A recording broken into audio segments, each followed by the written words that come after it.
Marking the Hour with Fiona Kruger. Fiona, it's a pleasure to have you. Welcome to the Hour Markers. It's not very often that I talk to a woman here who loves watches, who designs watches here. So I'm going to get right to it. Perfect. Let's talk about women and watches. Okay. What are your thoughts? I think you're right. Traditionally, it's not an industry that has lots of women, at least not sort of as the face. But when you go into the atelier where pieces are being made, there have always been and are lots of women involved in the making of the beautiful watches, but not necessarily, at least not publicly, doing the design and the conception and that side of things. Thankfully, in the last sort of 10 years that I've been here, that has changed. But at the beginning, that was something that was brought to my attention quite a lot. I was quite oblivious, actually. I was too busy focusing on what I was designing. But few, but more and more, which is nice to see. Now we see a lot more CEOs, a lot more women in powerful positions in the watch industry. So a lot has changed and evolved over the last 10 years. Yeah, it has. But I do think that there is a place, an empty place, I would say, at the table for when it comes to the conception, not just on the design side, but on the mechanical side.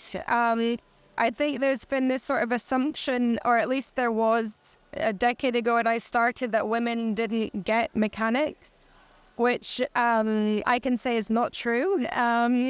But it's more about how you speak to women. I think we appreciate mechanics, but maybe the language that you would use is a bit different. So if somebody, like the way that my husband would describe a watch to me might be different to how I would describe the same watch to my girlfriend. Yes. The mechanics are the same, the complications are the same, but the way that you relate to it, I think women have a kind of intuition and a sort of aesthetic sensibility, and we talk about watches with more of that language maybe sometimes. Right.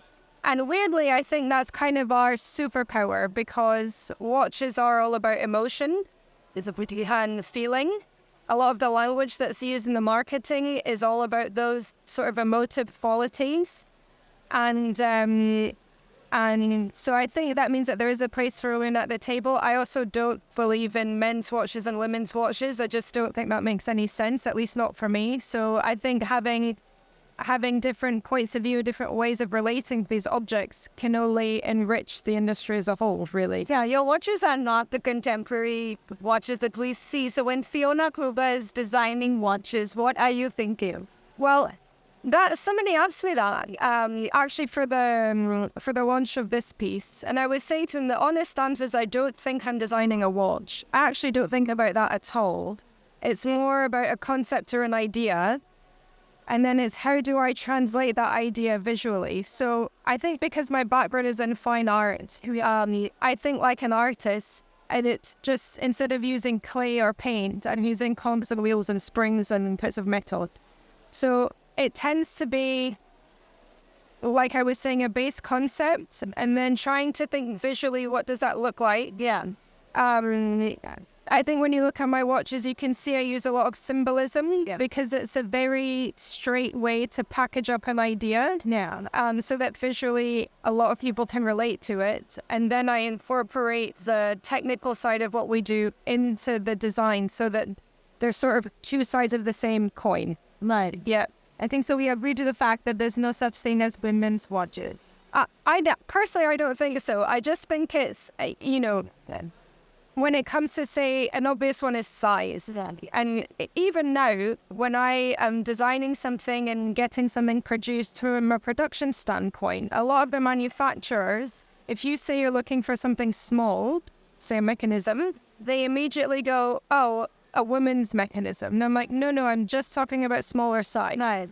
Yeah. Because the moment that you make this assumption, it just will sort of lead you down a closed path. I would love for somebody to write me out the brief for what a woman's watch is, because I think there's lots of, there's a couple of points. I think there's a lot of women's watches which men actually like and would buy, but they're reticent to do so because it's been labeled as a women's watch.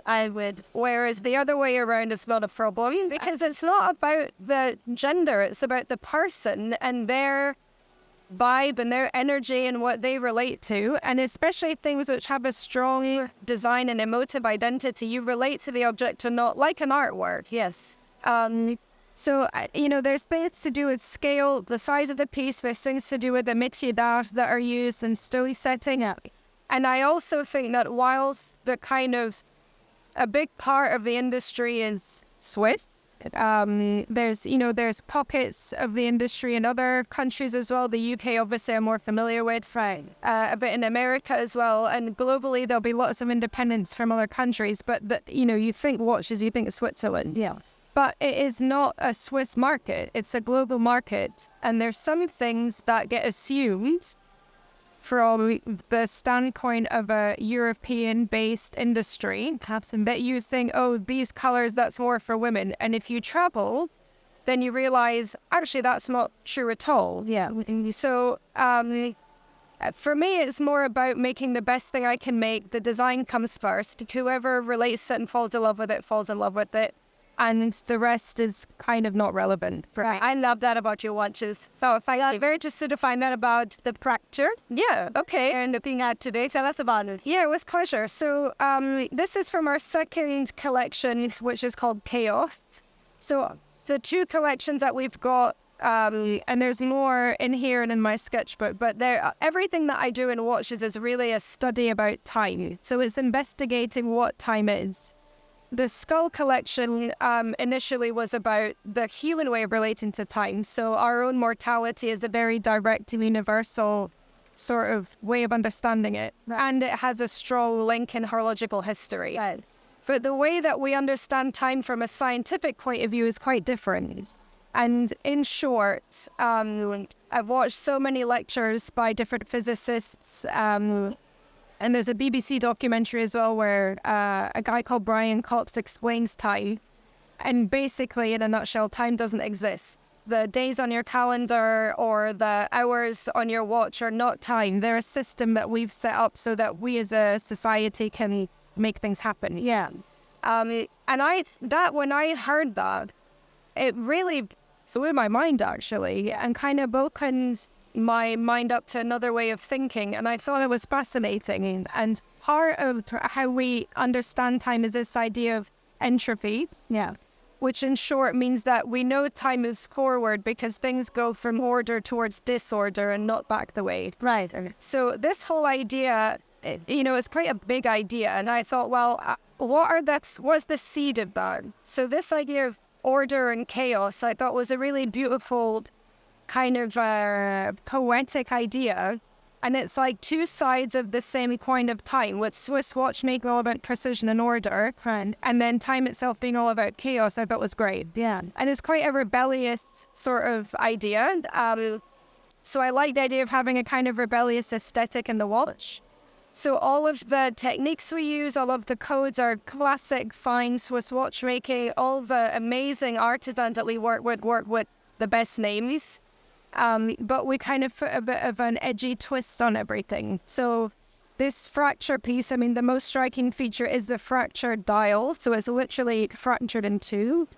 That came from a sort of evolution of this chaos idea where the first pieces, where you can see the movement has this sort of explosion motif. Right. But another visual way of showing something chaotic is the moment when something cracks. And when I go to Switzerland a lot, you see the rock face and how the rocks have sort of slipped.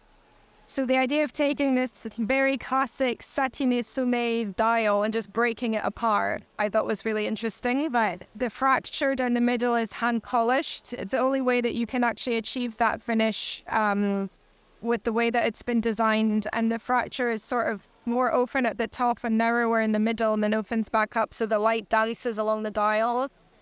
And then the movement, we've done a custom version for the collaboration of Perpetual in their colorway. So it's in green and copper.